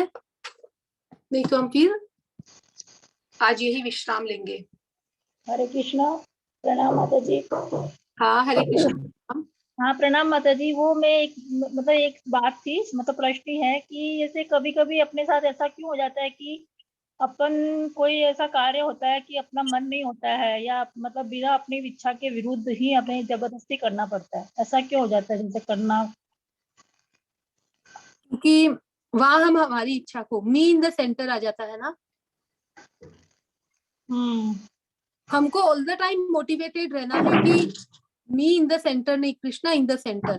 तो जहाँ नियत कुरु नियतम कुरु कर्मत्वम, है ना, स्वभाव के अनुसार जो कार्य है, जैसे आपके हम माताएं हैं, हमको कई बार कुकिंग करने की इच्छा नहीं होती है, जबरदस्ती करना पड़ता है, मोटिवेटेड, क्योंकि हमारा वो नियत कर्म है, स्त्री शरीर है, हमको कुकिंग करके समाज जो हमारे घर में उनका पालन करना पड़ेगा। तो उस समय हमको अपने आप को मोटिवेट रखना पड़ेगा कि नहीं, मी इन द सेंटर, मेरी इच्छा क्या काम आती है, भगवान को भोग लगाऊंगी और खाऊंगी। तो कहते हैं कि there is always way out, Krishna is the always way out. हमारी कोई भी कमजोरी का अगर हमको बाहर निकलना, तो Krishna is the always and only way. Okay, है ना। हाँ, कोई भी हमारी कमी है, कोई भी हमारा दोष है, तो Krishna is always the way out. उस चीज से हम दूर हो सकते हैं। कभी भी कृष्ण से कनेक्ट करके हम हर पल मोटिवेटेड रह सकते हैं। इसलिए ये सेंटेंस सच में ब्रह्म वाक्य है। कोई बच्चा आया था सीखने के लिए घर पे, और वो पढ़ता था, मुझे एक्सपीरियंस खुद का बताता था, तो उसने मुझे सेंटेंस बोला कि आंटी भगवत गीता पढ़ी और सीखी तो मुझे एक चीज बहुत जबरदस्त मिली कि Krishna is always the way out and only he is the way out. Great, है ना। तो मी इन द सेंटर जब आ जाएंगे तो ये दोष आएंगे हमारे अंदर, लेकिन कृष्णा इन द सेंटर तो कभी कोई दोष नहीं आएगा। हरे कृष्णा। हरे कृष्णा। और किसी का कोई प्रश्न?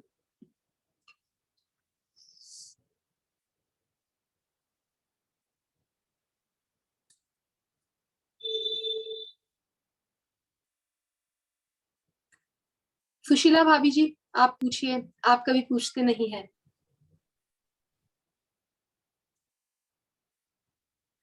तो ठीक है प्रभु जी, आज हम यही विश्राम लेंगे। आप सबको बहुत बहुत धन्यवाद। हरे कृष्णा, प्रणाम। हरे कृष्णा। हरे कृष्णा। हरे कृष्णा। हरे कृष्णा। कृष्णा, प्रणाम। हरे कृष्णा। हरे राम, राम राम हरे हरे हरे कृष्णा। हरे कृष्णा। हरे कृष्णा। हरे हरे राम राम राम हरे हरे, हरे कृष्णा कृष्णा कृष्णा हरे हरे, राधे हरे कृष्णा। राम राम राम हरे हरे। हरे कृष्णा। राधे राधे। हरी हरी बोल। हरि बोल। हरि बहुत बहुत धन्यवाद किरण माता जी, आप आए हमारा उत्साहवर्धन करने के लिए। और आप सभी कल भी आए सुबह 10 बजे से। कैसा थोड़ा थोड़ा वैरायटी रहेंगे ना तो गिराक भी अट्रैक्ट होता है। कैसा अभी 10 से 12 बजे भी कल भी हम भागवत गीता का श्रवण करेंगे। ये पूरे हफ्ते ही सुबह 10 से 12 बजे हम श्रवण करेंगे भागवत गीता का। और किरण माता जी काइंडली हमें और भागवत गीता के रहस्यों का उजागर करेंगे हमारे लिए, और भक्ति में और हमें आगे बढ़ाएंगे। जाएगा मॉल सर। हरे बोल। हरे कृष्णा। हरे कृष्णा। हरे कृष्णा। हरे कृष्णा। कृष्णा।